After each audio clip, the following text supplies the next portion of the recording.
बच्चों, हम पढ़ रहे हैं इलेक्ट्रोस्टैटिक पोटेंशियल एंड कैपेसिटेंस। और अब हम जानेंगे electric potential due to charge hollow conducting और सॉलिड कंडक्टिंग स्फीयर। बच्चों, ये कोई सॉलिड या होलो कंडक्टिंग स्फीयर है जिस पर कि क्यू चार्ज है। तो स्फीयर होलो हो या सॉलिड हो, कंडक्टिंग है, तो चार्ज जो है उसकी सरफेस पर यूनिफॉर्मली डिस्ट्रीब्यूटेड होगा और हमें इस स्फीयर की वजह से डिफरेंट पॉइंट्स पर इलेक्ट्रिक पोटेंशियल की वैल्यू फाइंड आउट करनी है। तो पहले हम बात करते हैं electric potential outside the sphere, यानी स्फीयर के बाहर कोई ये पॉइंट है और इस पॉइंट P पर हमें इलेक्ट्रिक पोटेंशियल की वैल्यू फाइंड आउट करनी है। लेट OP यानी distance between the centre of this sphere and point P be small r। Hello बच्चों, आप केयरफुली देखिए, ये जो स्फीयर है इस पर चार्ज यूनिफॉर्मली डिस्ट्रीब्यूटेड होगा, यानी चार्ज इसकी सरफेस पर यूनिफॉर्मली डिस्ट्रीब्यूटेड है। और आप इसकी शेप को केयरफुली देखें तो इसकी शेप किसी भी एक्सिस के अबाउट सिमेट्रिक है, यानी अगर मैं इसको एक्स एक्सिस मानूं तो शेप सिमेट्रिक है अबाउट एक्स एक्सिस, यानी जैसी शेप एक्स एक्सिस से ऊपर है वैसी ही नीचे होगी।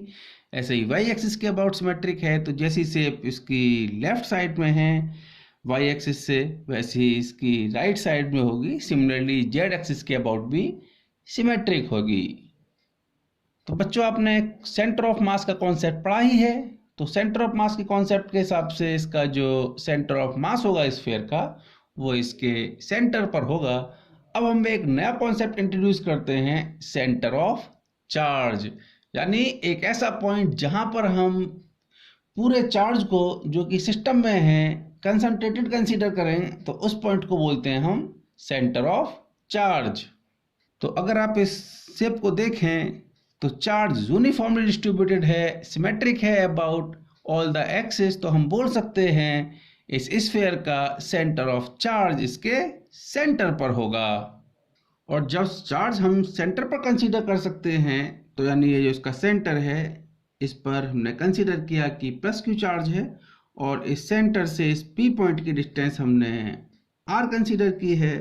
तो electric potential eight point P that is the 1/4 pi epsilon naught Q upon R, यानी इस P पॉइंट पर इलेक्ट्रिक पोटेंशियल की वैल्यू होगी 1/4 pi epsilon naught Q upon R। हम बात करेंगे electric potential eight the surface, यानी इस हॉलो कंडक्टिंग और सॉलिड कंडक्टिंग स्फीयर की सरफेस पर पोटेंशियल की वैल्यू क्या होगी।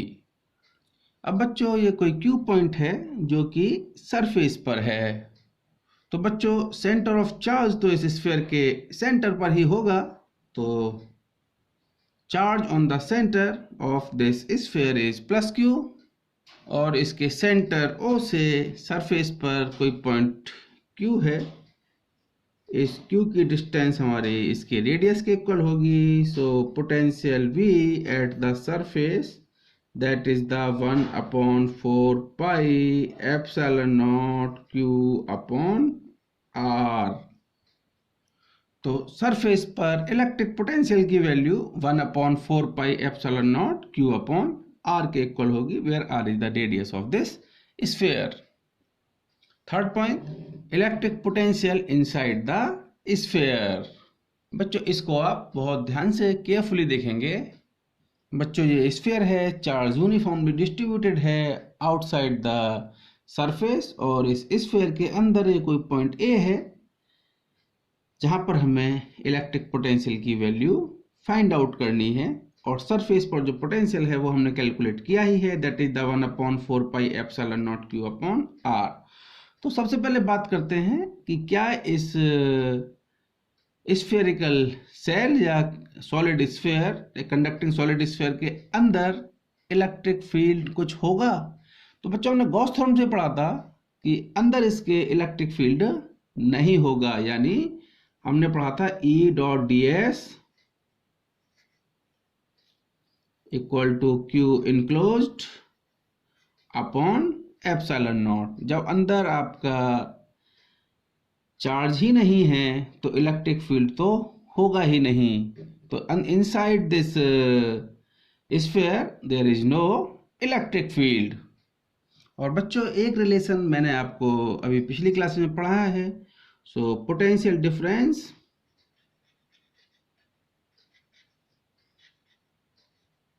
That equal to E into D R. यानी अगर मैं ए पॉइंट और इस सरफेस पर जो पॉइंट है जिस पर पोटेंशियल वी एस है, इन दोनों के बीच में पोटेंशियल डिफरेंस फाइंड आउट करना चाहूँ तो कंसीडर किया कि यहाँ पर पोटेंशियल आपका वी ए है, तो लिख सकते हैं V A minus V S that equal to E into D R. और इन दोनों पॉइंट के बीच का सेपरेशन आपका डी आर कंसीडर किया।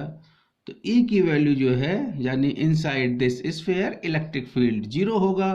सो V A minus V S that equal to 0। So from here V A that equal to V S. यानी इसका क्या मतलब है कि इस स्फीयर के अंदर हर पॉइंट पर, चाहे वो कोई भी पॉइंट हो, इलेक्ट्रिक पोटेंशियल की वैल्यू वही होगी जो कि सरफेस पर होती है। तो electric potential at any point inside this spherical shell और conducting solid sphere, so that equal to 1/4 pi epsilon naught Q upon R। तो बच्चों ये आपका inside the sphere electric potential की वैल्यू होगी। अब हम इसको ग्राफिकली देखते हैं। तो बच्चों हमने यहाँ पर 3 केस पढ़े।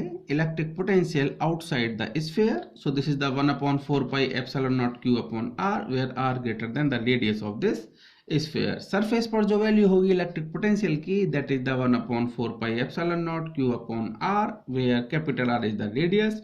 और इनसाइड भी स्फीयर के अंदर भी इलेक्ट्रिक पोटेंशियल की वही वैल्यू होगी जो कि इसकी सरफेस पर है। तो हमने कंसीडर किया कि इस स्फीयर का सेंटर ओरिजिन पर रखा हुआ है, so that is the centre. और हमने एक्स एक्सिस पर डिस्टेंस मेजर की है फ्रॉम द सेंटर और वाई एक्सिस पर हमने इलेक्ट्रिक पोटेंशियल मेजर किया है यानी कंसीडर किया है। तो इसकी सरफेस पर जो इलेक्ट्रिक पोटेंशियल की वैल्यू है यानी 1/4 pi epsilon naught Q upon R, तो ये सरफेस पर वैल्यू है। और इनसाइड द स्फीयर यानी अगर मैं यहाँ पे कंसीडर करूँ तो इनसाइड द स्फीयर हर जगह इलेक्ट्रिक पोटेंशियल की वैल्यू सेम होगी। तो ये यहाँ से यहाँ तक के डिस्टेंस है radius, this is the R। तो आप ओरिजिन से रेडियस तक, तो जो इनसाइड द स्फीयर यहाँ पर हर जगह इलेक्ट्रिक पोटेंशियल की वही वैल्यू होगी जो कि सरफेस पर है। अब बात करते हैं आउटसाइड। तो आउटसाइड के लिए फॉर्मूला आपका ये है, जैसे जैसे आपका R इंक्रीज होगा इलेक्ट्रिक पोटेंशियल की वैल्यू डिक्रीज होगी। यानी जैसे जैसे आपका X या R आपका इंक्रीज होता है तो इलेक्ट्रिक पोटेंशियल डिक्रीज होगा। सो this is the graph between electric potential and distance.